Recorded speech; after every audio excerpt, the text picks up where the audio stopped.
Pour ce premier JT des réseaux de la saison, nous sommes allés à la rencontre de Dominique Cise, président de la CSCA. Cyril Chartier-Kessler propose de redéfinir le rôle des agents généraux, enfin appris la fiche de bons résultats au premier semestre.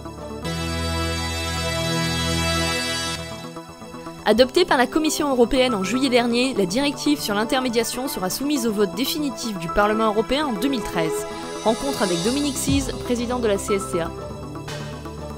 Il ne faut pas oublier qu'en France, la transparence dans la relation avec l'entreprise, pour autant que la prime soit d'au moins 20 000 €, ce qui n'est pas très important au niveau d'une entreprise, elle existe déjà. Elle est déjà dans notre réglementation. Donc la problématique que nous avons aujourd'hui, ce n'est pas de dire nous ne voulons pas être transparents, parce que là n'est pas du tout la question, et là n'est pas non plus notre désir. Notre désir est de dire soyons-le, mais soyons-le de manière intelligente. Lorsque je suis transparent avec une entreprise, l'entreprise sait parfaitement ce que je veux faire comme courtier, puisque nous avons discuté de ça. Et ce que nous disons, c'est, au fond, qui sont concernés aujourd'hui essentiellement les particuliers. Nous disons, certes, mais à condition que nous soyons dans la position de pouvoir dire, pour ce prix, nous allons faire ça.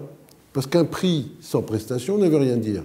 Deuxièmement, et c'est fondamental, il faut que l'ensemble des acteurs de l'intermédiation, de la distribution d'assurance, soient soumis aux mêmes règles. Or, ça n'est pas le cas aujourd'hui, et ça n'est pas le cas non plus dans le cadre du projet de directive.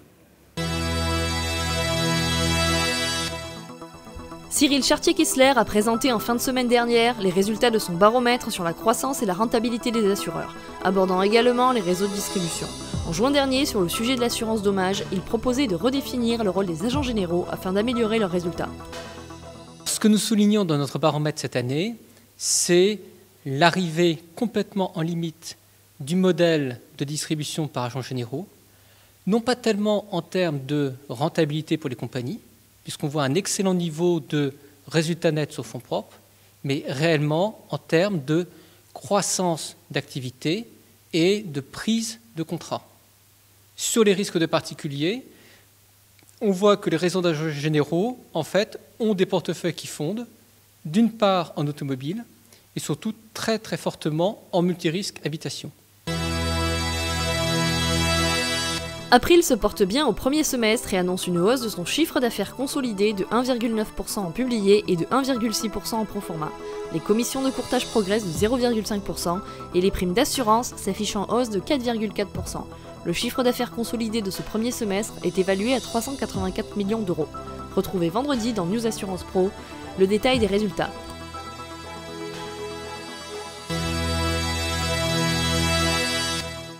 Enfin, Açor consolide sa place sur le marché russe en y obtenant en juillet dernier la licence courtage, assurance et réassurance. La compagnie y avait déjà créé le premier site de comparateur d'assurance en 2009.